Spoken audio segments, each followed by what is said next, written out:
All right. Good evening, everybody, and good morning, good afternoon, and good evening to everyone out there in television land. Welcome to the February edition of the Garden State Java User Group meetings.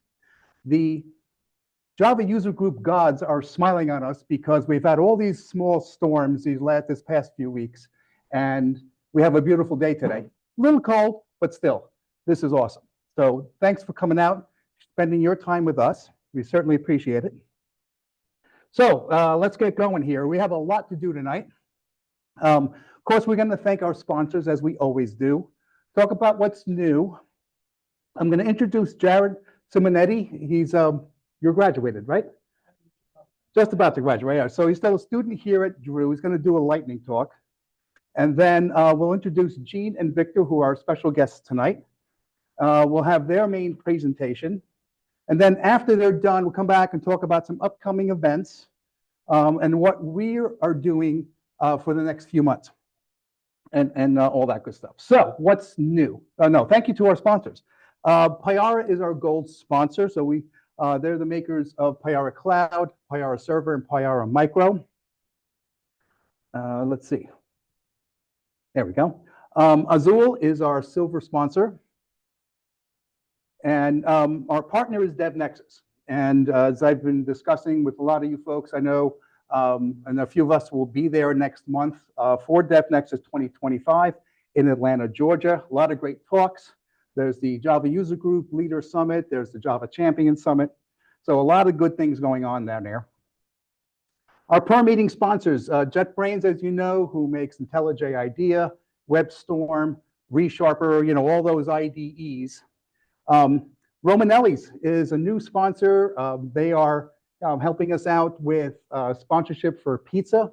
And so this is the first time that we got a nice discount and they get some advertising, right? So, and then of course, Eclipse Foundation and Jakarta EE. We haven't used their services for a while, but they do provide for all Java user groups free hosting on Crowdcast. All right, our memberships, as you see this, for those of you who've been here, you know all this. We are part of the Microprofile Working Group, the Jakarta EE Working Group, the Jakarta EE Ambassadors, and also Virtual Jug. And we are also part of this new Future Directions group. Basically, it's for Jakarta EE 12 and beyond. If you've been here before, you've heard me talk about Jakarta EE 11 coming out shortly.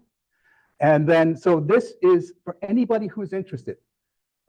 Even just if you're not part of the Eclipse Foundation or not part of the working group, anybody is invited to join to provide their input on what Jakarta EE 12 and beyond should have in it. So there's the link in there if you're interested in doing that. We have meetings every other week. Okay, well, Jakarta EE Ambassadors, this evolved from the Java EE Guardians. This is when Oracle was, for lack of a better phrase, dragging their feet on Java EE 8, which ultimately led to Jakarta EE. Okay, what's new? Well, I have this new book that took me well over 2 years to write.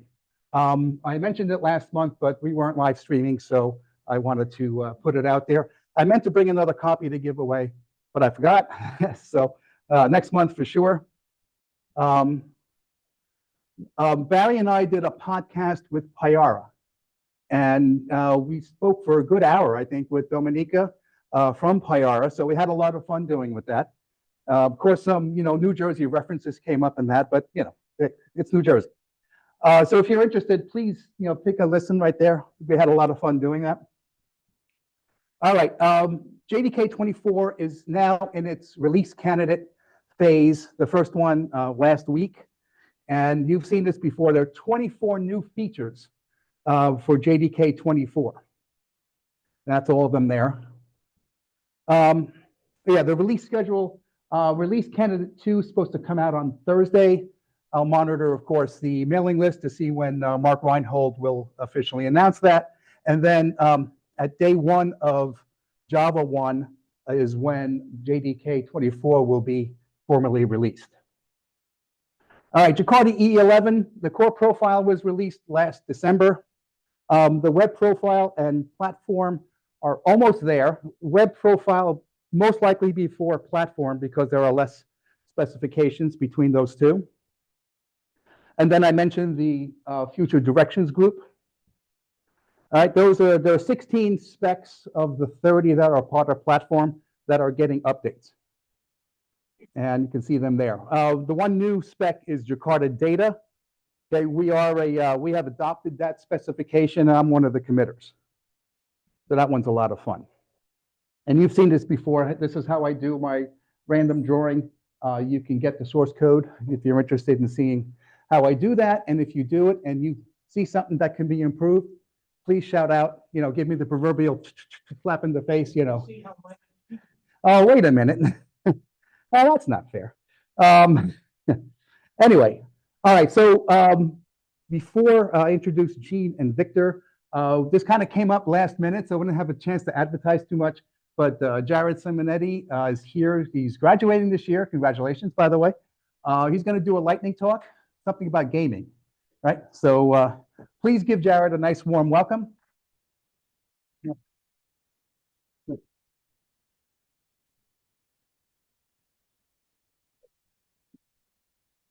I'll just put on the screen share.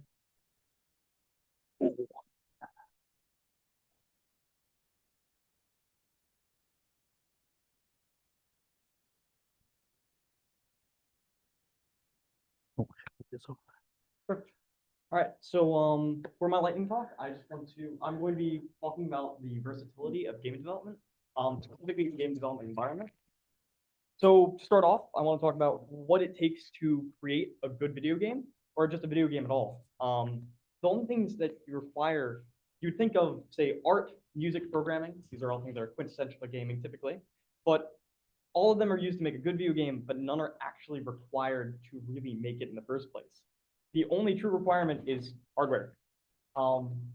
This is the schematics for Pong on the Atari, one of the first games to be kind of widely known and played by many people. And it's just hardware. These are all different gates. All these logical gates are the summation of multiple different signals through simple logical processes such as OR, AND, NAND, all of those. Here's a little zoom in. You can see examples of different NOT gates, which fall into AND gates, which have a bunch of different logical processes to eventually achieve the simple effect of a paddle moving up and down, a ball moving across the screen. Very simple mathematics. With this said, we don't do this. It's not efficient. It's not effective. You can make a massive game using such methodology, but it would take years. As a consequence, it's far easier to use programming languages in order to engineer these games rather than hardware and building them over and over time until eventually you figure it out and then you mass produce it on something such as the Atari. People resort to some languages such as C++, Python, or Java typically in creating games. When it comes to languages, there are both low and high level languages to consider. With low level languages, there's examples such as C, C++, and assembly, where you're working with pretty much directly affecting memory, keeping track of where everything is manually. Not the easiest to read. However, you do get a very large amount of control, very steep difficulty as a consequence. It is difficult syntax, and the takeaway from this, however, is that the efficiency is unparalleled. You can't get more efficient than you can with a low-level language because you're keeping track of every bit of memory and making sure you're accounting for all of it. As for high-level languages such as Python, Java, or Ruby, there's low control, but they're easy to understand. The memory is often automatically managed. It has very natural syntax and often lacking efficiency. While you can make up for this with optimized libraries and being very, very careful with how you are creating your functions, how you're creating logical processes, there's still not going to be as much control and efficiency as there is in a low-level language like C++ or assembly. With this said, something that can compensate for both the benefits of low and high-level languages while mitigating some of the downfalls is a game engine. These are designed specifically for game development, and they provide a large array of tools for creating programs tailored to the creation of video games. While a mobile app developer might use a framework such as Flutter or React Native, game developer will use an engine such as Unity or Godot. Such tools provide many benefits that both high and low level languages do. Yes, Minecraft is one that utilizes the Java programming language. While in Bedrock, it uses a different programming language. I don't remember the exact engine. I don't believe Minecraft is one that uses Unity or Godot, but that is mostly a consequence of Minecraft being generated in the early 2000s. That's when it was initiated. With this said, while engines like Godot and Unity are for games, the same thing applies for Flutter and React Native for mobile app development. The tools are specialized for the purpose that they're given. With this said, the purpose is not exclusive, which is what I kind of want to talk about in the programs I developed for this. Let's do a demo. So first, I want to show a React Native project, which shows, oh, hold on, not the right page. There it is. So here is the React Native environment. I'm using VS Code to as an IDE for React Native. Well, it is a framework that is downloaded that utilizes many languages, specifically focusing on TSX. TSX is TypeScript. It's basically a mixture of HTML, CSS, JavaScript. It does a lot of the interactive things with a lot of the integrated libraries of React Native. It has relatively simple syntax, very similar to that of HTML, and you are able to provide styles in a similar manner to that of CSS. Here you can see some enumerations, which are providing some font sizes, padding sizes, colors. And you can also see here are some of the styles that are utilized as containers and text. What I want to show you is what happens when it is launched. So the app that I developed for this was a very simple web app. This is kind of the basis you would see for most apps, as it provides the ability to navigate between multiple pages and allows you to navigate through text. The original purpose of the internet, the original purpose of apps, is to read content and read information. That's what this demonstrates. It doesn't really get any simpler, simply text on a screen. This is all ChatGPT generated jargon. It's simply a basis for which you would see a mobile app. But here's the application. You can scroll through, navigate to different pages to get different amount of information. This is what React Native is specialized in. You create a mobile app, you create a web app, and it demonstrates the ability to modify it as it please. It's done in a very relatively simple process. And I want to show you what this would look like in a game development environment. Gamification is a very common thing done in different things nowadays. It is used to work in education, and it's used to work through training protocols. And I believe it is something that can definitely be integrated into different environments, and even simple mobile apps, simple web apps, just to show information to the user. So here is a simple gamified version I created of the mobile app that just demonstrates a person being able to navigate a simple 2D environment with the text displayed. Here's the player character, simple animated player character in a simple tile set. And it shows all of the text that you would see in the mobile app. Oh my God, that is running at like 2 frames. I promise this looks efficient and effective on the computer I have it. Streaming on Zoom is not always the most efficient. Despite the chunkiness, you can see that it is showing the player character moving through the environment and able to traverse through all the information here. I made it that the beginning of this is the home page, while you're able to navigate to different areas by navigating around the scene. One potential pitfall of such a usage of a game development environment for this purpose is what if it's difficult for a person to navigate through the pages? This is an issue that you definitely would have to consider when it comes to even the usage of regular UIs. If your UI in your mobile app is difficult to navigate through, then you need to fix it and improve it. Same thing can apply to the game development environment and improving that. But this is just a simple 2D platformer. I also want to show one more thing, if it is time permitting, which is a demonstration of usage of game development environment for an application. I actually created something for Barry Bird's quantum computing class, which shows the usage of a quantum circuit within a game environment. I might have to pull it from my repo real quick. Is it time permitting? Go ahead. I'm gonna do it. All right, I'll be hasty.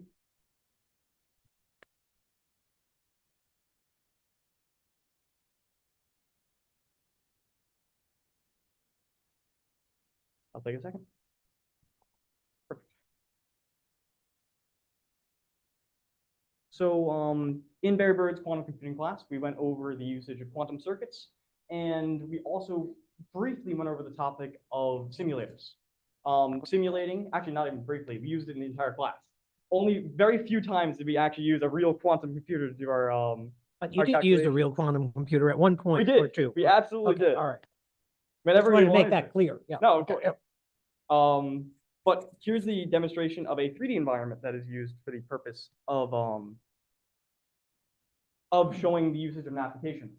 In quantum circuits, for simulating them, you're able to add circuits. Sorry, not circuits. You're able to add gates to the circuit board and then create corresponding effects that eventually result in a vector or result in what the state of the bit will be.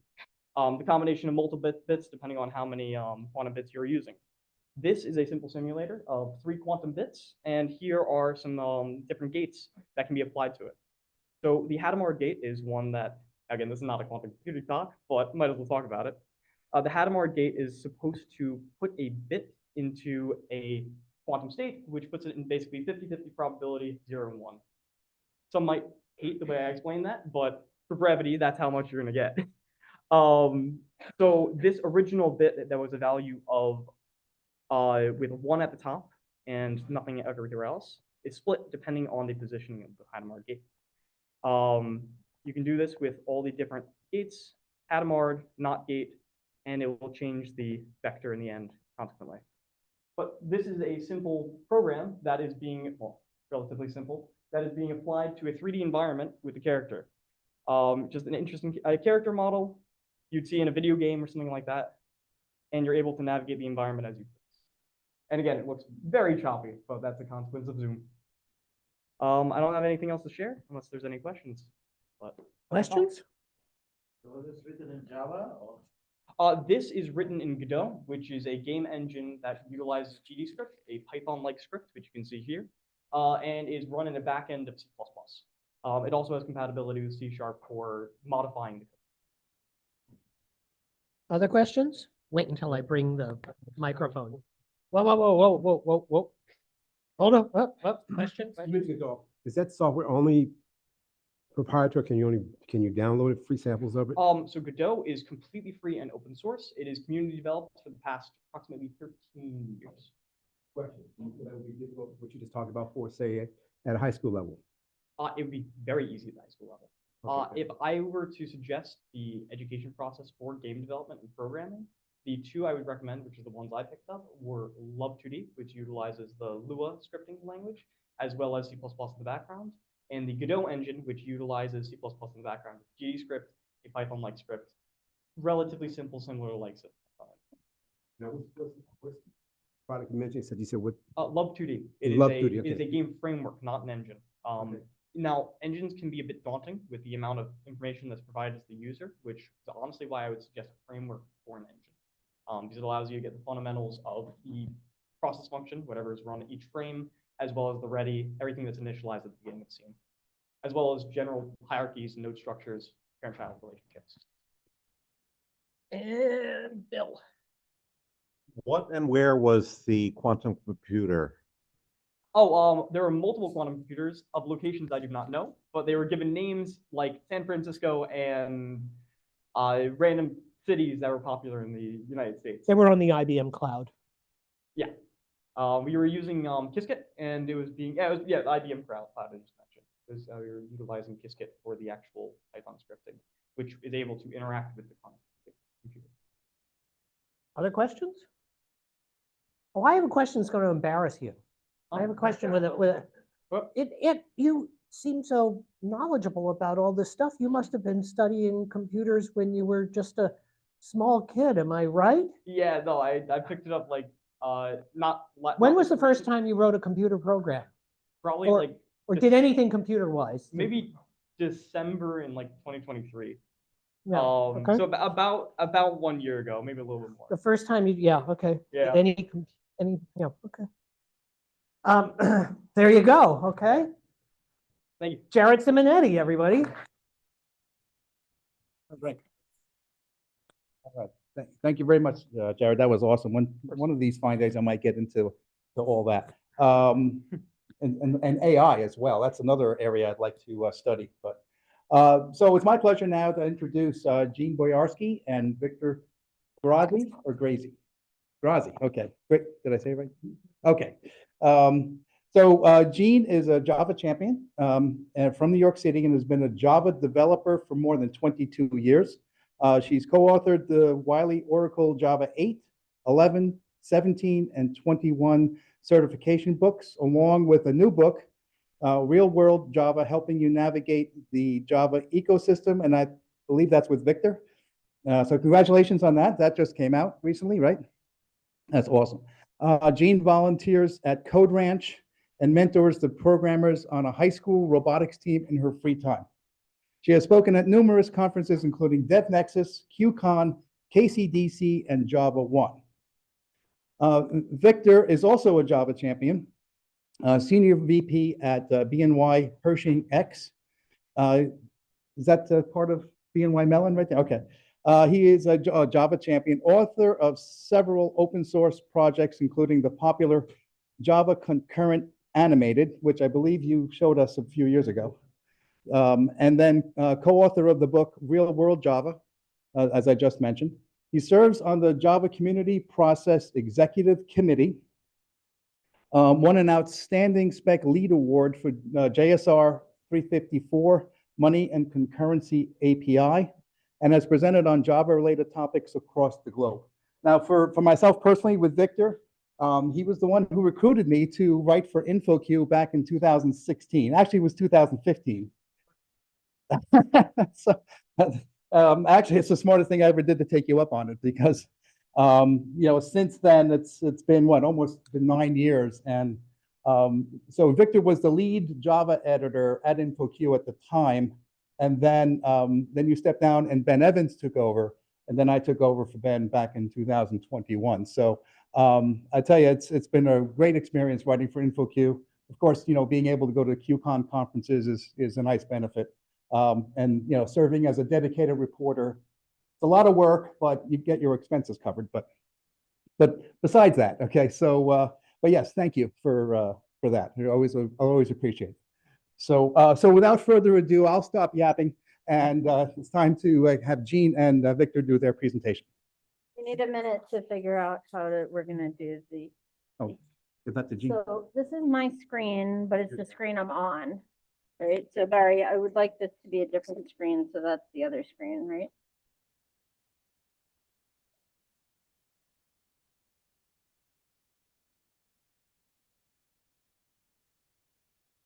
Okay, so it thinks that there's two screens.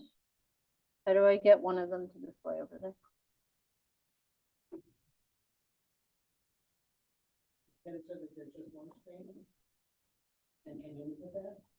Up to Victor.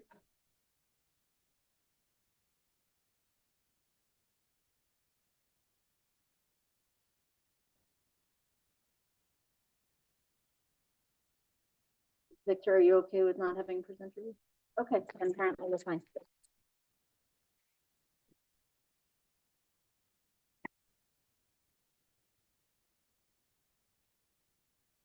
All right, welcome everybody. Before we get started, we have a commercial for the thing you just heard about. Very exciting because we get to have a rerun immediately. This is our new book. It's called Real World Java. The target audience of this book is people who know the programming language but don't know the entire ecosystem yet, because when you pick up a book on like Jakarta EE or Spring, it assumes you know a lot of things. This book helps you bridge that gap. It's good if you're a college student. Some of you might know college students because we're in a university. It's good if you are using legacy Java and unfamiliar with the latest stuff because your company is really behind. And it's good if you've been doing another language lately and are trying to pick up Java. So buy your book. This particular copy will be given out to one random person in the audience at the end of the presentation. So at last you will have to stay. All right, on to content. Victor's going to start out by telling you about logging concepts. Then we're going to switch to me to talk about some frameworks, Log4j3. I'll go back to Victor for distributed logging, and I'm going to close out with some odds and ends. Take it away, Victor. Thanks.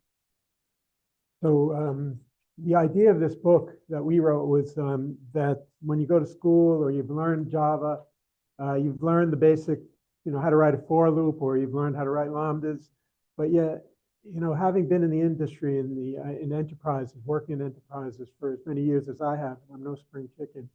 There's a lot to learn. There's a lot to know. And so Jeanne and I decided to write this book to try to fill in the gaps, get you to jumpstart your entry into enterprise development.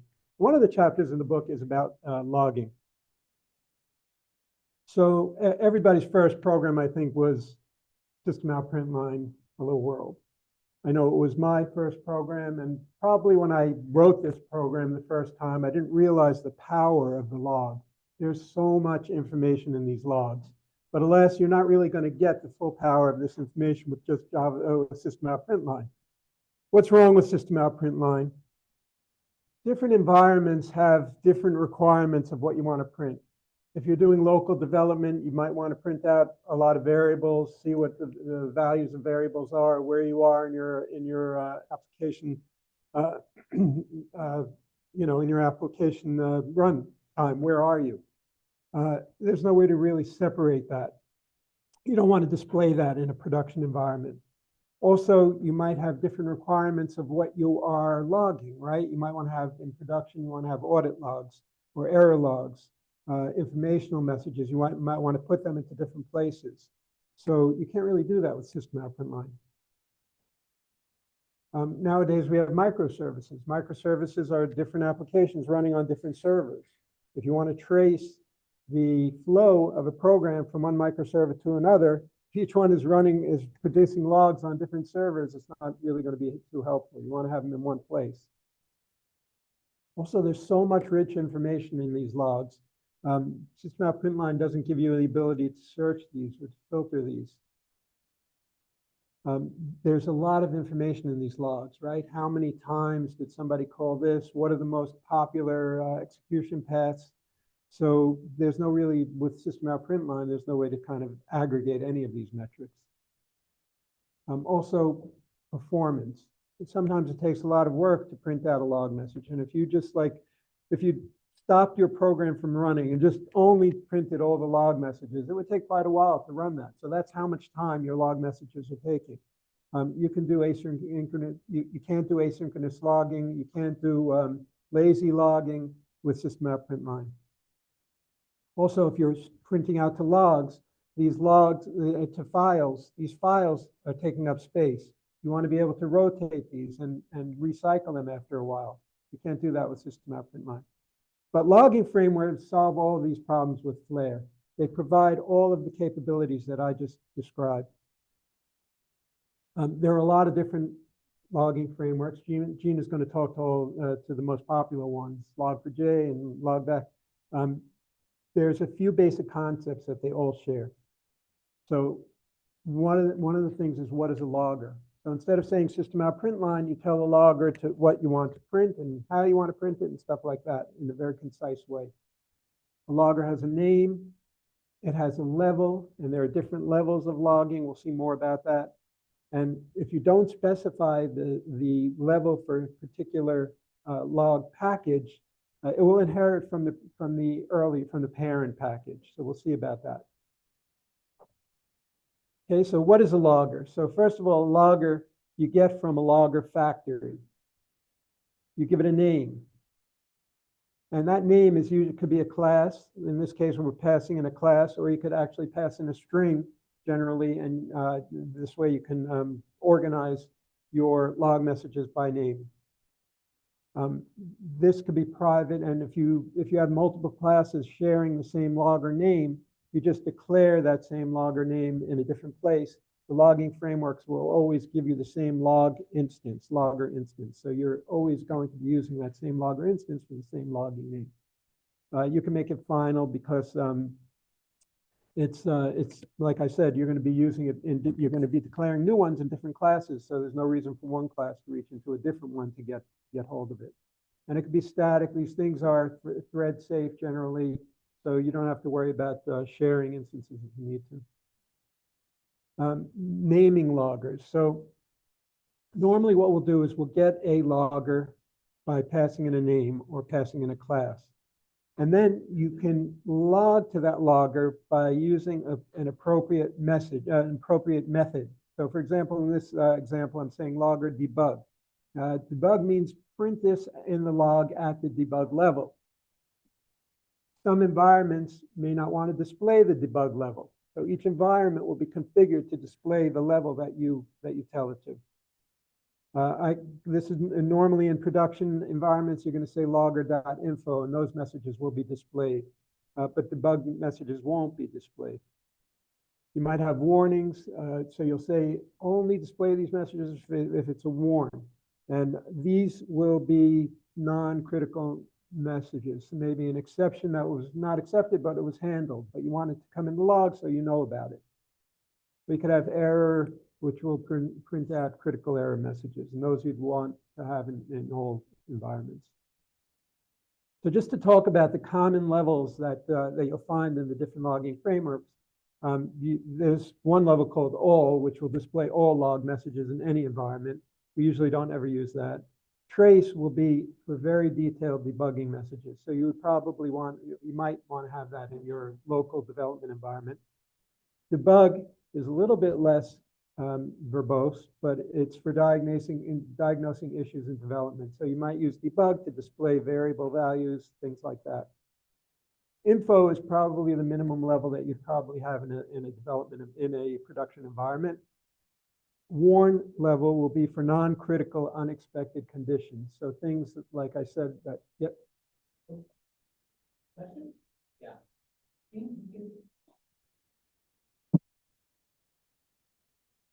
The one thing that I found difficult in the production environment, like sometimes, I say my production environment is set at the info level, which is common, right? I mean, but I want to enable debug at some point to, troubleshoot something. But I cannot really do it without restarting the application. I mean, is there any way to do it dynamically? Yeah. So you can definitely set your debugging levels. We don't actually have a slide on that in the talk, but we probably should add that. But just using Java being JConsole, you can go and you can change the logging level. But generally, like if you change your logging level generally to debug, you're going to see all the Spring debug messages. You don't want that. So you want to actually go and specifically set the logging level for the particular package that you're interested in, the thing that you're developing or the class that you're interested in. So the error level is generally for systemic operational failures, things that are not going to be critical to your application running, but something that's going to be that you want your production people to know about. And fatal will be catastrophic failures, right? Memory is running low, or your application is going to fail. Okay, so each environment gets a logging level. The root is the object. In Java, object is the parent of all classes. So root is the parent of all logs. In this case, we're setting it to warn. That means that the lowest level that we're going to display is warn. Info messages, debug messages will not be displayed. Now, so Jeanne and I were using this Wiley real world Java for all of our sample applications that we have in our book. And so let's say we're doing that. So we want to set that at the info level. That means that everything that every log messages that comes from any other package is going to be at the warn level, because that's the root. But anything at the real world Java level is going to be at info. So debug will not display. Now we want to override that. Let's say we're debugging the util class. So we'll put in the util package.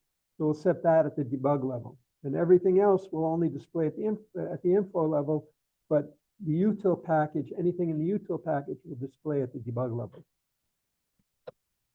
I'm going to hand back to Jeanne, who's going to talk about the different frameworks that accomplish all this. We do have an example of using Java to configure log levels in the book. It's not that common, so it's not in this presentation, but totally possible. And there are a lot of commercial projects that have a console where you go in, you say what you want the log level to be, and off you go. So we're going to be looking at the 4 most common Java logging frameworks over the next several minutes. The idea is to compare each of them and get a feel for what you can do. The first framework, if you call it that, is Java Util Logging. The quotes are because this is built into Java. So one of the big pros is that you don't have any jars that you need to supply in order to use it because it's part of Java. Now, and I think I know the answer to this. Raise your hand if you use Java Util at work. Java Util Logging at work. Really? Wow, first time. It didn't exist 20 years ago.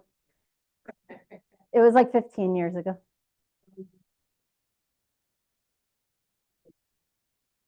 Okay. So we're between us, 15 to 20. I'll give you that. Yes, it did used to be new. I repeated the question. I think we're okay. Yeah.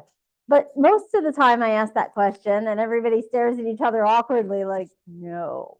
And the reason for that is because it's not as powerful as the other logging frameworks, but it's great if you can't have or don't want to have any dependencies for whatever reason. You've got a full-fledged logging framework that's way better than Printline, but not as good as the other 3 logging frameworks.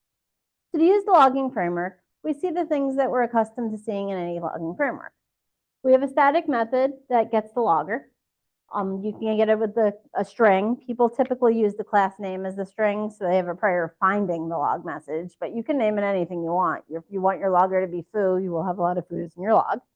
And then we can log at different levels and get the expected output depending on what our logger is set to. We can also do lazy logging. This was really popular back in the day where you had to do it the long way, but now super easy. You pass in a lambda and it only executes in the event that the logging level is set that way. So if we have the logging set to fine, we're going to call generate message and it's going to do the super, super, super expensive string manipulation that I have here. Let's pretend it has to go get a mule from the backyard or something. But it's easy to write now. It didn't used to be. People used to use if statements for this. So before lambdas were a thing, or if for some reason you're still on Java 1.7, please don't be on Java 1.7. It's too old, it's unsupported, even if you pay lots and lots of money. You had to write code that looks like this. If the logger was set to the logging level you cared about, call the logger with your super expensive message. The reason I show this at all is while most of us are off Java 1.7, I really, really hope, I'm afraid to ask that question now, so I'm not going to. But you do see a lot of code that looks like this because nobody's going to sit there and rewrite the code to get rid of if statements. That's not a good use of anybody's time. So if you see this, it just means the code was written before lambdas was a thing, and we've got the lazy logging pattern there. When you use Java Util Logging, it's most common to customize it with a property file. You start out with .level, which covers your root level. As Victor showed, that's the level you get if you don't specify anything else. Then we have another logger here where we say that we want anything in COM, Wiley, real world Java logging, Java Util Logging to be severe, and anything 1 level below that to be warning. We're going to output it to the console because we want to be super, super, super simple here. We can also choose to output to files. That's the most common thing you do with your log. After all, if you're outputting to the console, you could kind of use print line, just losing the benefit of the levels. When you get up to log files, it becomes more useful. Now we have a log file. We're saying how big we want it to be, the format we want it to have. And you'll notice that the format here is a lot like what we use when we do string formatting in Java because it's the same thing.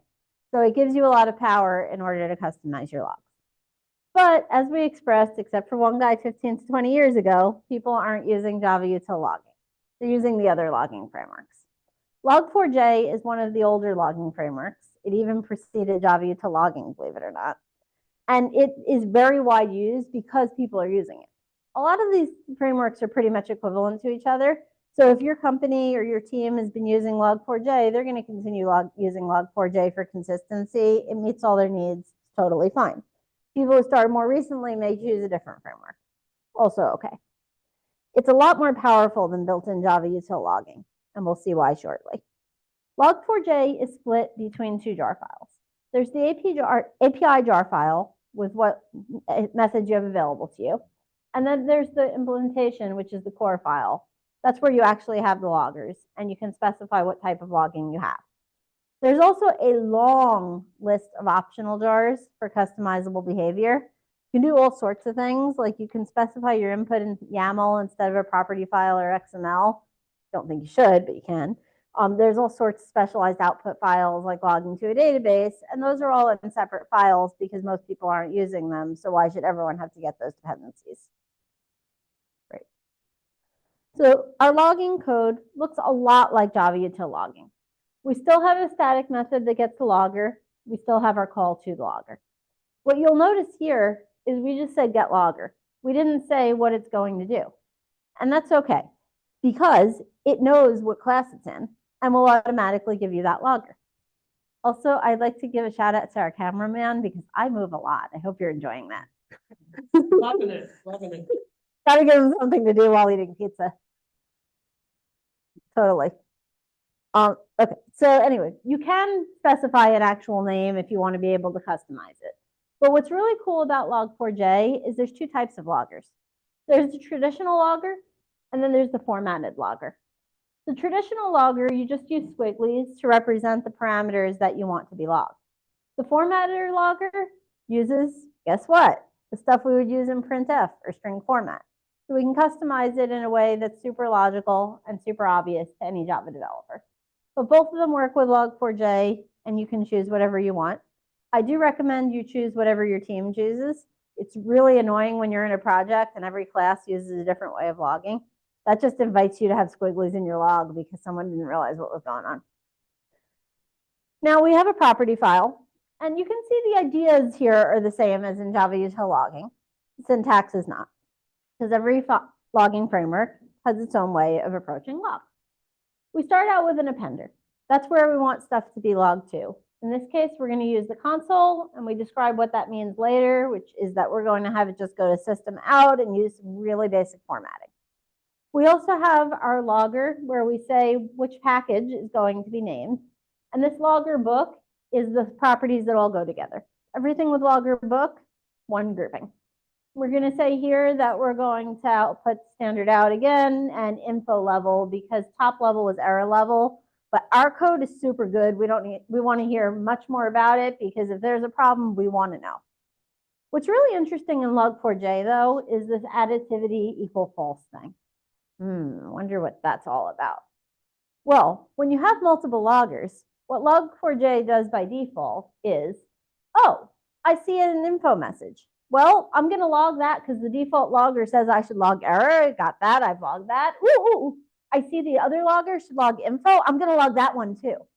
Who wants that? I already have the message. I don't need two of them. So additivity equal false says only log this message once. Don't tell me about the exact same message twice and pollute the log file. If you forget about this, which you will, you have logs that are a little bit confusing, and you have to remember to go back and clean it up afterwards so that you don't confuse yourself about why things are happening over and over and over. I mentioned before that in Log4j, you can use either property files or XML or CoffYAML. The XML version is fairly common. I think it's because XML used to be popular a long time ago, and when people were using Log4j originally, they used property files, and it was easier to copy and paste the property files over and over and over until we got to the year 2025. Could be. But this is the equivalent of the example we saw with the files, but now it's using Log4j. What's nice about this is you see that we have a rolling file as our type. That takes care of getting rid of the old ones for us. So you get the latest number of files either by size or by date, and it gets rid of the old ones so that you don't run out of disk space. Super nice. This is the YAML that I don't recommend. But you can see it has the same information. It's just harder to deal with because we're not as used to it and there's less examples online. But it is a valid format and you can use it if your team does. Before we move on from Log4j, let's take a trip down memory or nightmare lane, depending on your point of view. Anything that has this background is a screenshot from the book. So the story is told in the book. Yeah, a lot of us remember this. Yeah, definitely. We all remember it. That was not a question. That was a comment about memory. I show this because, first of all, if you're using Log4j, be on 2.17.2 or higher. Don't revisit these problems. And also because what was really interesting about this is that we heard about the Log4j CVE, but it was really 4 Log4j CVEs within 2 weeks of each other. So you would patch and they'd be like, guess what? We've got another vulnerability. Surprise. Oh, you've patched? Well, guess what? And it was really interesting to have. And I don't think a section about Log4j would do justice without having that experience. All of the frameworks, though, have their own issues. This one got a lot of press because it was particularly bad, but it was fixed and thoroughly because everyone was looking at it. So it's pretty safe now to assume that Log4j is super secure. Our next logging framework is SLF4J. That's simple logging facade for Java. The ideas of SLF4J is to make it really easy to switch between logging frameworks. We all know you write an interface to abstract from the implementation. That's what's going on here. So we're able to say that we're going to decide later which logging framework to use and use this API. As you might imagine, the API comes in a separate jar file. After all, we want to make sure that we've abstracted. Then you choose what you want to use as your implementation. You can use this thing called SLF4J Simple, which is a super, super, super basic implementation of logging. Not recommended, but it does exist, and it's good if you're just trying to test something real quick. You can use Log4j, which we just saw, or Logback, which we're going to see in a moment. You just see the animations. We can see here, this looks pretty similar to what we've been doing. We've got our logging factory method here. We're passing in this time a class instead of a name. That's an upgrade. And we have the logging that we had from Log4j without the formatting logger with the squigglies. We do not have a formatted logger, so we have to write it ourselves with string.format, but basically the same thing. So these are both perfectly interchangeably. Right. I'm going to ask for us to hold questions until the end because Victor and I would like to know how long this presentation is, and I think we're getting a lot of questions, so save it. Okay. Next up, we have Logback. Logback uses the exact same implementation as SLF4J, same API. In fact, it's the same jar file. The implementation comes from Logback Core for the basics and Logback Classic if you want to do anything funky like that JDC logging I was talking about. So our basic logging example should look super, super, super familiar because it's exactly the same as the SLF4J one. We want to make sure that it is something that can be interchangeable and that requires not having a separate interface for it. We have XML for testing out our configuration. In this case, we've got a really cool rolling file appender. It lets you control it by both size and date at the same time, which gives you a ton of power. So we mentioned that SLF4J allows you to choose between different logging frameworks at runtime. It does so by looking at the class path and seeing what's available. If you've got Log4j on the class path, it uses Log4j. If you've got Logback on the class path, it uses Logback. If you have multiple things on the class path, you have a problem. Uh-oh. Well, what do? SLF4J tells you, I found two things. I don't know what to do here. There's two bindings, so I give up. You go figure it out and tell me what you want to do. All right, fine. Now that I know what I want to do here, oh, sorry. I did not watch the slide in animation mode. We can see that we found two providers in this case. One of them is SLF4J reload and the other is Logback. Okay, so how do we find out what happened? The best way of finding out is to look at the Maven hierarchy dependency tree because you can see exactly where your logs came from. In this case, we can see that we got one of them from Hadoop. And that's not the one we wanted, right? We were intending to use Logback from the previous example here, and now we've got this extra logger, and who wants that? We wanted to use Hadoop. We didn't want to pull in another logger. No problem. We can specify that in our Maven POM that we want to exclude a particular artifact. Problem solved. We have one logging provider on our class path now. SLF4J knows what to use, and all is good. Yay! So comparing our logging frameworks, they use a lot of the same concepts, a lot of the same logging levels, but with some subtle differences that you just have to be aware of if you're using a logging framework. You know, is it fatal? Is it error? It doesn't matter, but you need to be using the right one. There's a lot of different terminology differences. Luckily, most of them use the same thing, trying to standardize on appender. Java Util Logging is special, maybe because it's old, maybe because it's not, who knows. But you want to be aware of those differences as you're using different logging frameworks. At this point, I'm going to pause for questions because I got my time point for how long the section is. So what would you like to know?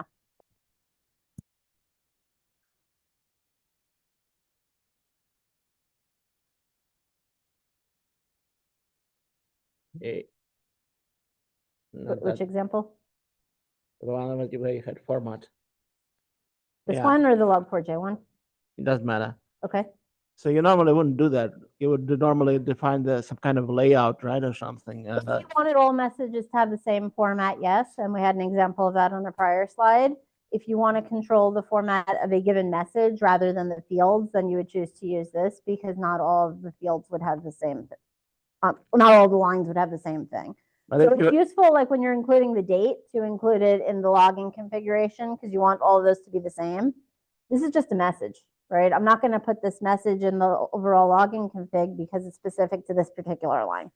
But if you want your messages to be ingested by something like Kibana or Splunk Sure, or something, you throw to the fields.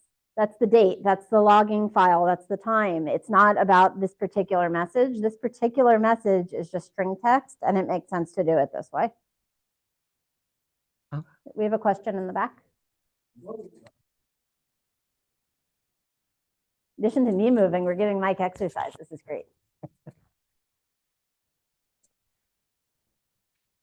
Is there a standard for laying out the files, like putting the date time tag first and? Yeah.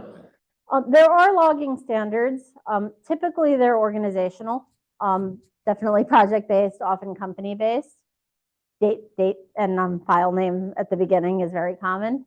You don't have to do it that way, but if you have every application be different, it becomes hard to aggregate logs.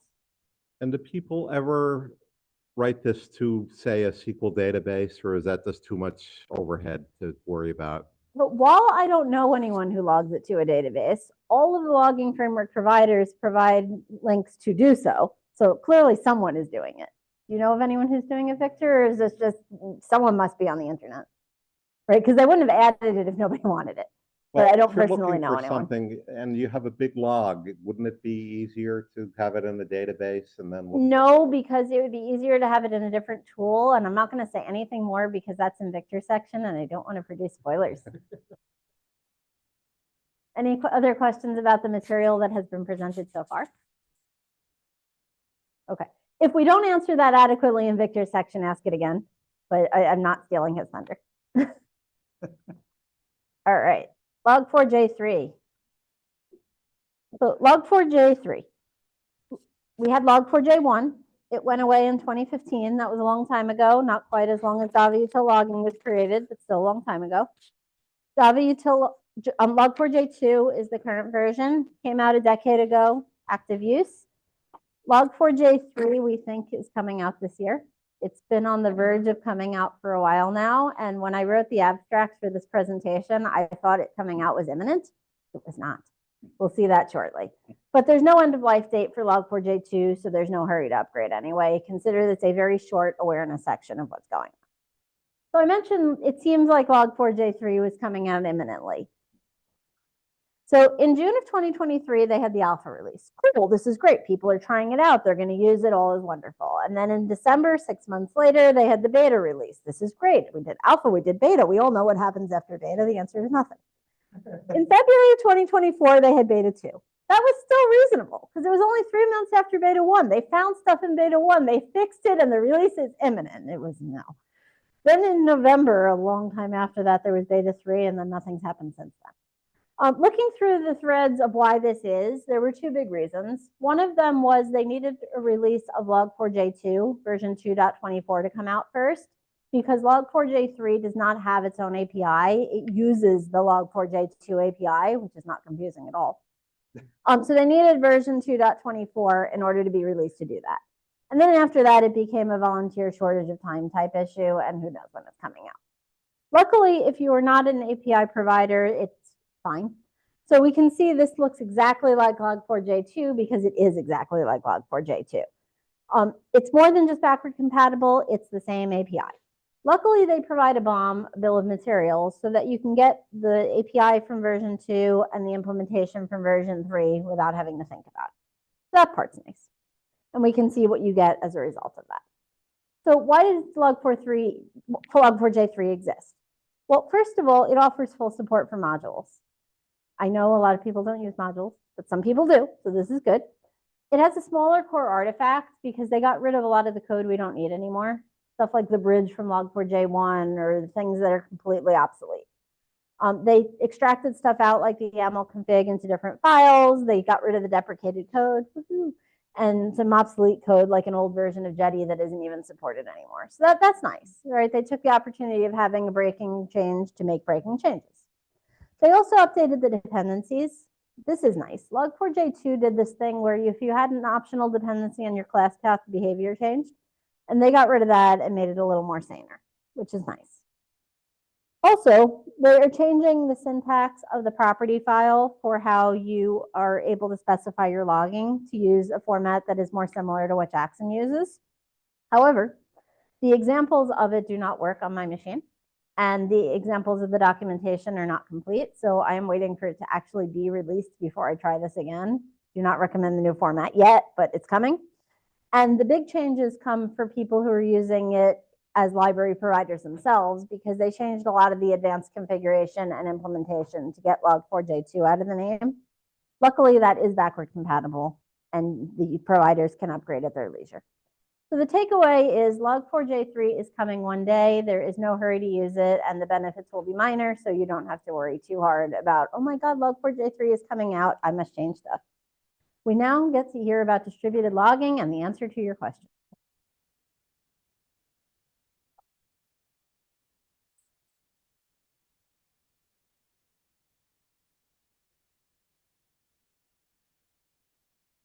Thanks, Jeanne.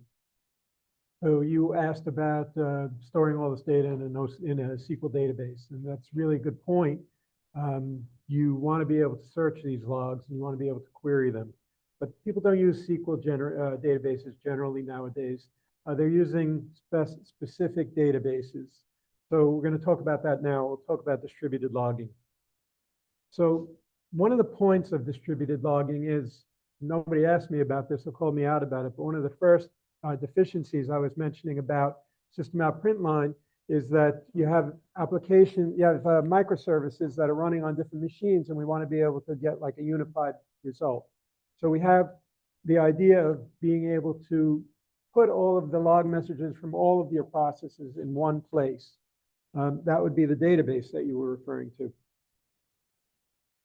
One of the things that, one of the benefits that we have of logging is it shows you when things are breaking. But if you have microservices, right, you have 12 microservices handling a request and something goes wrong, how do you know which one went wrong? And how do you know where it was in the flow of the program?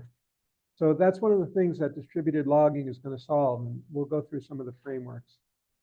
Also, the logs contain valuable metrics, as I mentioned earlier. You want to be able to know which processes were the most active, or which endpoints were the most active. So by accumulating all of your logs from all of your services in one place, we can perform aggregations and figure out counts and metrics, statistics. Also, how do you coordinate log messages across a service call? So you have service 1 calling service 2 calling service X, and something went wrong there with a particular request. So how do you trace that request across all of its services? So there are technologies for observability. One of them that I use constantly is micrometer tracing. And what that does is it puts a trace ID in all of your messages, and behind the scenes, it's carrying that trace ID from call to call. So all of those trace IDs, all of those calls, the log messages contain the trace ID.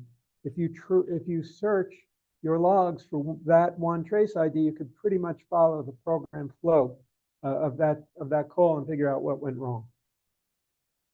There are many different distributed logging platforms. The most popular, Elasticsearch, the ELK stack.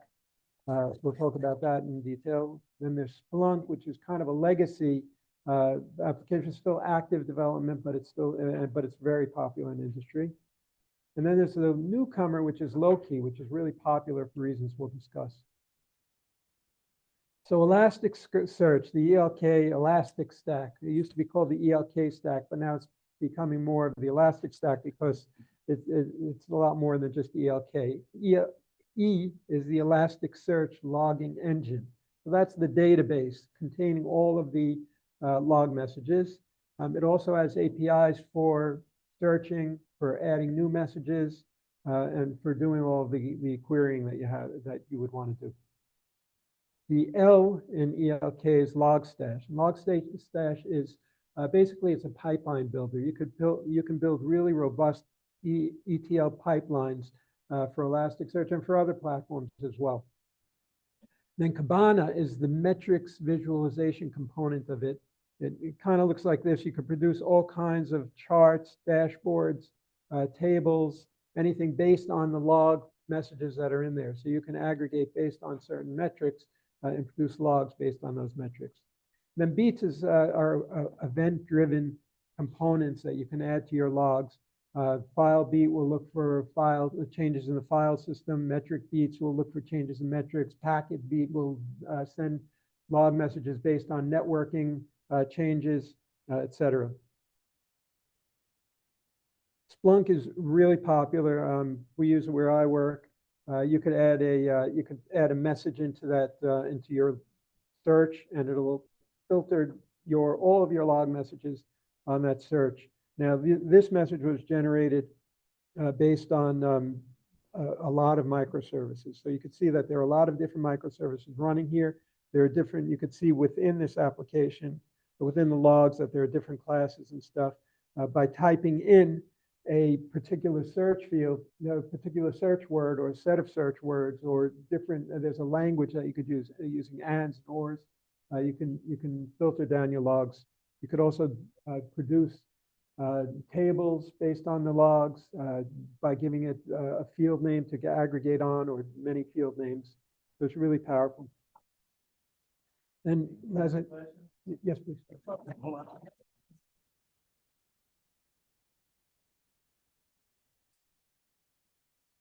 So one of the challenges I found is with the tools like Splunk or Kibana is that sometimes somebody logs something sensitive like bank account number or credit card number. Did you find any way to somehow utilize tools or logs or logging frameworks or something to mask that automatically or something? We have a Log4j, Logback, Spring.xml, and it has the ability to format based on what the log message actually contains. And we look for words like password or user ID. We look for words, and anytime we see anything like that, we just filter it out so it won't show up in the log. You should, by default, train your developers not to log anything sensitive, but yeah, we try, but sometimes somebody does something, many teams, and I wonder if there's any way to do it in Splunk. There is a way, yeah. So that's what we do. When you put the logback.xml within your formats, you can tell it to look for certain words. It's better than nothing, but if somebody puts the word password in there, it'll filter it out. Loki is the newcomer, but it's really gaining popularity, and that's because of the popularity of Prometheus and Grafana. If you're using any of these metrics gathering tools, Prometheus has a language called PromQL. It's a query language like SQL, but it allows you to query your metrics that are gathered in the Prometheus database. Well, there's a tool called Grafana, which works with Prometheus to display their metrics. And Loki is really cool because what it does is it uses the same PromQL language as Prometheus. And in addition, when you have Grafana dashboards like this one, you can, as you're mousing over a particular metric, like if you see a certain spike or something, so you want to mouse over that spike, and it gives you the log messages that might be associated with that spike. So it allows you to easily locate problems in your code. So I will hand back to you.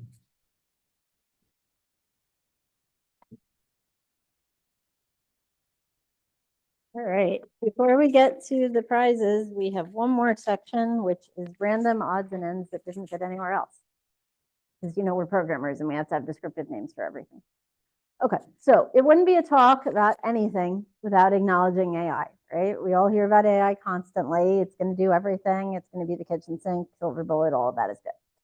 So AI is good at analyzing logs. which makes sense because one of the first use cases that AI got really popular was the large language models and the chatbots. And what are logs but language? Structured language, even better. There are a lot of paid tools for using log summaries, but they're expensive. And I want to show what could be done for free or almost free. So I fed in a bunch of logs from CodeRanch, the website that I moderate at, to Log4j to ChatGPT to see what it could tell me. I did it with free ChatGPT, so my window is fairly short. If you pay actual money, your window will be longer. And if you pay more money, you will have a commercial tool and not have to cobble the stuff together. But I got 3 pages of information if you use giant font like I do because I'm giving a presentation here. So the first thing it told me was the date the log files were from and the fact that it was from CodeRanch. I will grant you, I knew that before I gave it to ChatGPT, but it was still a nice title for what was going on in the logs.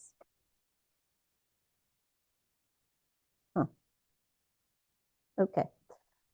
Next thing it did was summarize the HTTP status codes. All right, that was actually kind of useful. I didn't think to do that. So it tells me that it got some 503s telling us the server was overloaded. We have been having some overloading problems recently. So that is reasonable, and it's good that it picked up on it. Said that some requests are successful. I think a lot of requests are successful because all of our users and moderators haven't been complaining about it. So some seems a little undervalued. And then it told us what some of the threads were about, which was interesting. It got that from the URLs because we have descriptive subjects in the URLs. So that's kind of cool. It aggregated that for me. And it also told me that there were a bunch of redirects, which is true. We have a lot of redirects if you don't use proper URLs. And the fact that it has an IP address and suggested monitoring tells me it was probably a bot that was doing that. So useful information. And if I had questions, I could write a bunch of queries about this and ask ChatGPT to tell me more about specific things and a good amount of analysis about my logs. It also looks at the most frequent visitors, which was our monitoring thing or bot. It told me that most of our users were using Chrome. That is true because when I look at Google Analytics, it agrees. And it also gave us a summary again of the topics that were most common in more detail, which is interesting because it had done that earlier in the analysis and did it again. But this wasn't me asking it for specific information. This was me telling me what's interesting about the logs, right? If you're having a performance problem, you could ask an AI tool, you know, what can you tell about performance? What can you tell about error messages? What was busy? When do we have problems? And try to get it to do some inference for you. So I think that was pretty cool. It also unprompted told me about potential issues. The 503 thing is a potential issue. In fact, it's also a real issue that we were working very hard on. And it told us that it is doing monitoring. Again, is good. So it's nice that AI was able to tell me stuff. There's a good number of commercial logging tools that have AI capabilities. I did not try all of these. But what was interesting is they all have similar features. So all commercial tools do monitoring and alerting on your logs, which is great. You certainly want to know if stuff is down. Most of them do visualization. And most of them have recently added AI anomaly detection, which I think is a really nice feature. And if CodeRanch had money, I would consider it because it's able to tell what your normal usage patterns are and tell you when something happens that's not one of your normal usage patterns. And I think that is something that's super useful and something that we could benefit from AI.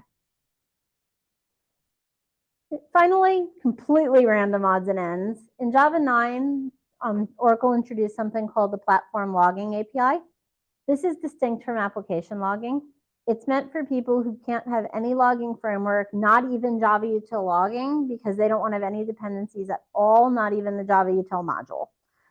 It's meant for stuff like inside of the JDK or something that is a super, super, super low-level library. It's used with systems that get logger, and it's something that you're unlikely to use, but I wanted to throw in here so that you would encounter the term and know what it was. Before we do the book giveaway, we would like to open the floor to any general questions about anything we've discussed or haven't discussed with respect to logging. What's Jackson? Jackson is a format. The library popularized the format, and the idea was to use it in the logging configuration. Would have something familiar to fall back to. It's Jason, for Jason, right? Oh, I thought you asked about Jackson. I did. Yeah. Is Jason similar to Jackson? Jackson is a Jason person. It is, but that wasn't the context I was using it in. I was using it in the context of Log4j and but yeah, Jackson is great for parsing both XML and I know. Which is covered in books. I see another section to the back. No? Any other questions in here? How did you generate the AI? Did you actually plug it into ChatGPT or did it read it from? Put some of the logs and put it in ChatGPT, what happens. And the reason I did that is because when we did this in New York, someone said, have you ever tried using AI for logs? But you know, that is a really good idea. Now I have tried it. Granted, I tried it fairly superficially, but I tried it enough to see that I could see it being really useful, especially in a setting where there's money to spend on a real tool like this, not trying to cobble it together with that. I actually had a quick question. At the end, when you showed the AI summary with the HTTP status codes, so 503, it said several. It didn't quantify. It also Like, said can it quantify? Yeah, right. About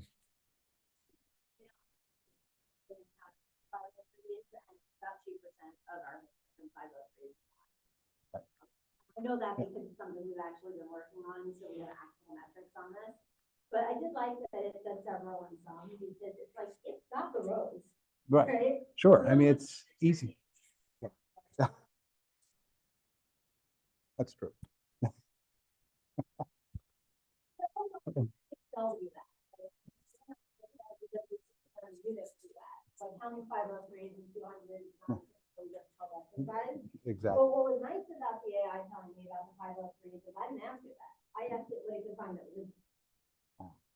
Like 93% that's so much. Yeah, but you want to see zero. I said not so. Yeah. Any other questions? Hey, Yeah. sounds like we are up Yeah. to your raffle.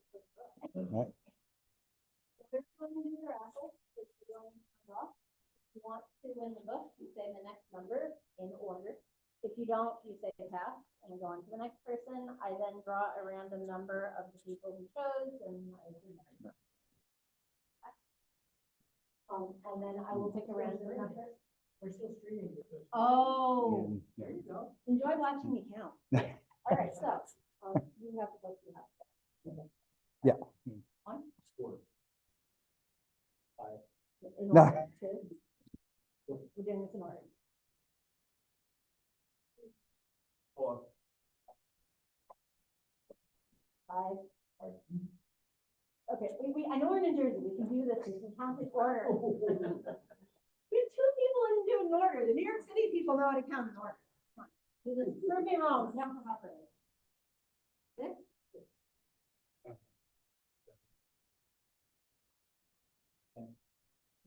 Okay. What's planning on making a dig in New Jersey? That's all right, Jeanne, we'll forgive you.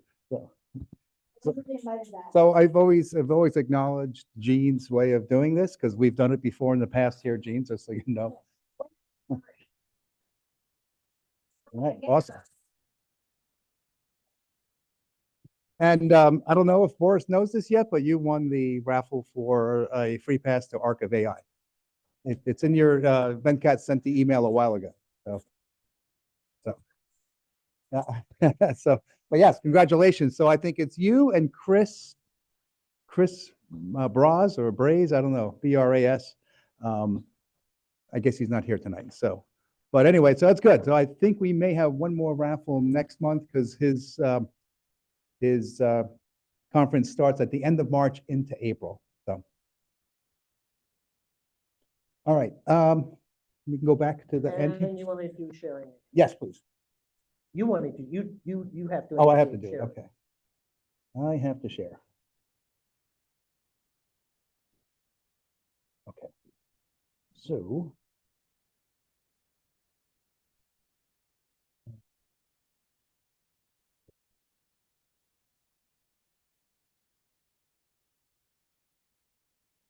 Okay, let's go back to where we were. Okay, upcoming events. I was quite surprised and flattered, of course, to be asked to speak at the Central Iowa Java User Group, remotely, of course. So that is this Thursday, and they had chosen from my list of presentations something I haven't presented in a while, so I've been sprucing it up. So that's this Thursday if anybody's interested. 6:30. It's 5:30 Central, so that would be 6:30 here. Then, of course, Devnexus, as I had mentioned numerous times, there is a code for a 40% discount. So you can see that up there if you register. And then also breaking news on JavaOne. There was an early bird registration that ended on February 10th. However, that's been extended to Java user groups. So the same $100 discount for an extra month until March 10th if you use that code. So we're celebrating Java's 30th birthday this year.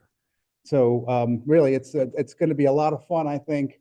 There's also another event, which I'll tell you about, but also at JavaOne. So Jeanne is going to be there. Chandra will be there. Victor, are you presenting at JavaOne? You're not, okay. I just thought, I thought, okay. And then I was actually happy to be selected as well. My talk is going to be on Helidon. So, okay, Arc of AI, as I mentioned, which is March 31st into April 3rd. So we just talked about that a few minutes ago. And here's the registration. There's a $50 discount if you use Garden State as the discount code. All right, that was also about a month ago or so, the folks at Azul put together this one-day virtual, 30th birthday of Java with a series of talks most of the day. Frank Greco, as you know from the New York Java SIG, is one of those speakers, among others. So if you're interested, I can send the link to everyone via my emails that I always put out. Right? So that should be fun. It starts at 9 in the morning. And it's on March 13th. So it's 2 days after our next meeting. All right, QCon London, in case anybody's interested in flying out to Britain. I'll be serving as a dedicated reporter for that. So I'll be very busy writing. And then InfoQ Dev Summit Boston. I know, Mary, you were, and Alexander was an attendee last year. So I'll see if I can get free passes again. Nobody's come out and offered me that. So I can twist some arms. I mean, encourage some folks to do that. So that's coming back in early June. And well, unfortunately, at QCon London, I shouldn't necessarily announce this, but I will. All the training sessions were canceled, unfortunately. So, but anyway. All right, so coming up for us, next month, we're happy to have Andres Almaray here talking about going beyond ORMs. So that's on March 11th. April 15th, most likely over at the Seminary Hall, room 109. I don't know if that's been confirmed yet. Yeah. Oh, no, I don't know. Okay, so the room was taken for that day. Ken Rimple, formerly of Chariot Solutions, now with Honeycomb.io, we'll be talking about open telemetry and Spring Boot. We're working on a final date. Phil Chung from Oracle is going to talk about RAG. What's it? I forgot what the R meant. It's augmented generation, right? So anyway, yeah. So he'll be talking about that, and we're coming up with the final date. There is an Oracle event on May 6th in New York City, so we'll figure that out as we go. And then Elliot Rusty Harold, who I've known for quite some time now, ever since the old software development days. He's going to come visit with us in June, talking about bug-free projects. If you go to the website and look at the abstract, quite interesting how he wrote that up. All right, so I won't spend a lot of time on this. We have a lot of friends of the Garden State group. So, the Atlanta Jug, of course, the Philly jug, you can see all those. As a matter of fact, the Atlanta jug is going on right now. And then tomorrow night, if you want to go to Philly and learn all about spring, Quarkus, Tomcat, etc., you can hear our good friend Reza Rahman give a talk on that. All right. Oh, and then I just mentioned the Central Iowa. Kansas City is having their meeting this month. And then you'll see a little pattern here. Ivar Grimstad, Carter EE developer advocate, will be in New York, Connecticut, and Boston on 3 successive nights. This is next week. So it starts with New York on Tuesday. Also, our friends in Miami are having Alistair Cockburn give a talk there. And then, of course, you can see Ivar's talks. They're the same talk for New York and Connecticut, but it's a different one about performance and developer productivity for the Boston folks. And then Chicago is having theirs on the 27th. So a lot of stuff going on this month. So that's pretty awesome. You know, I always like to at least, you know, let our folks know what the other Java groups are doing. We are a community, right? None, you know, in the end. All right, so the IntelliJ winners, Vladimir Shipilov won last month. So congratulations. So I'll run, oh, I have to show you the QR code. We didn't sign in tonight yet, okay? We're trying to do it all electronically, which is here. If you don't mind taking a few minutes to please at least sign in. Yeah, we try to eliminate the paper. You know, maybe somehow we can, you know, come up with a more automated way, maybe injecting everybody with a chip. And then as you come in, it'll register in the database. I mean, that would be cool, right? So My cat has a chip. Maybe she can that's sign right, in for the Natasha. winner. Yeah, Yeah. yeah. So yeah, please do that for a minute. Other than that, I think, oh yeah, there's our usual AI. This is AI generated. Leave the, that Barry- why don't you leave the Yes. code on a little bit, just a little bit longer.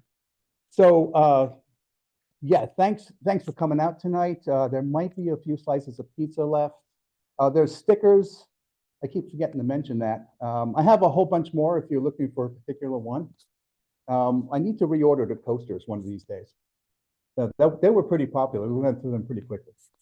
So yeah, and maybe we'll be looking to get some other swag to give away at some point.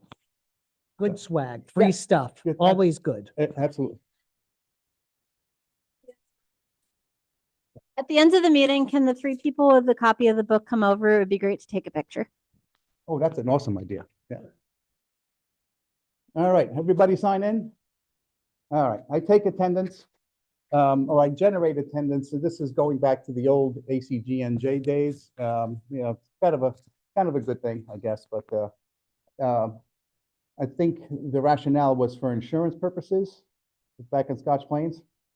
The meeting room was on the think just second because floor. You're obsessive compulsive is why you took attendance. Okay, yeah, that's fair. That is actually true, along with having ADHD. So yeah, so I have a double whammy going on there. So, but yeah, I embrace it. I do embrace it. Yep, yep. All right. So if you've done Well, that already, thank you. We want to again. see the last slide. Oh yeah, this is You always the forget. Barry generated this with AI, and I've found a way to do it too. So I've tried to do some different things with that. But those of you who know me well, I'm a craft beer enthusiast. So whenever we travel, I like to try the local brew. And Barry is a chocolate fiend. So So this is an Yeah. illustration of what we're going to do immediately after the meeting. yes, Or not so immediately. We're going to drive Yeah. home first. We're going to, when we drive, yeah, we drive home first. we drive right? home first. Exactly. Right, right.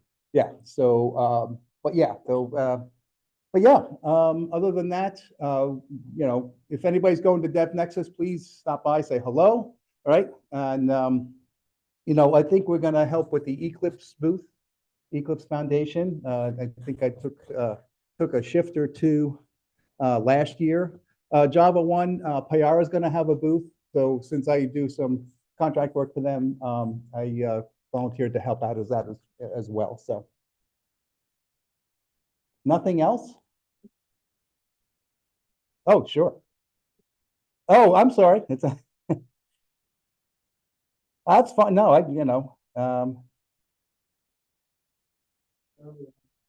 yeah.